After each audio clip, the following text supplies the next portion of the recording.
আপনি কি জানেন পানির নিচেও আছে একজন আসল ডাক্তার? তার নাম ডক্টর ফিশ।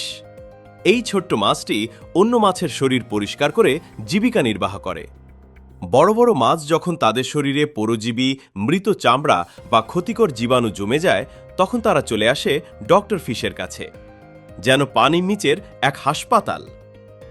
ডক্টর ফিশ খুব যত্ন করে বড় মাছের গা থেকে ছোট ছোট পরজীবী, উকুনের মতো জীব এবং মৃত চামড়া খেয়ে ফেলে। এতে বড় মাছ সুস্থ থাকে আর ডক্টর ফিশও খাবার পেয়ে যায়। এটাকে বলে মিউচুয়ালিজম, অর্থাৎ এমন একটি সম্পর্ক যেখানে দুই পক্ষই লাভবান হয়।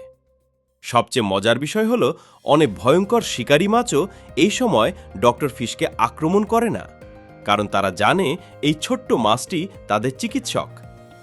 এমনকি ডক্টর ফিশের জন্য সমুদ্রে বিশেষ ক্লিনিং স্টেশন তৈরি হয়, যেখানে বিভিন্ন মাছ লাইন ধরে নিজেদের পরিষ্কার করাতে আসে। তবে সবাই কিন্তু সত্যিকারের ডক্টর নয়। কিছু ধূর্ত মাছ ডক্টর ফিশের রং নকল করে অন্য মাছের কাছে যায়, কিন্তু পরিষ্কার করার বদলে তারা সুসুযোগ বুঝে কামড় দিয়ে মাংস খেয়ে পালিয়ে যায়। প্রকৃতিতেও যে প্রতারণা আছে, সেটা দারুণ উদাহরণ এটি।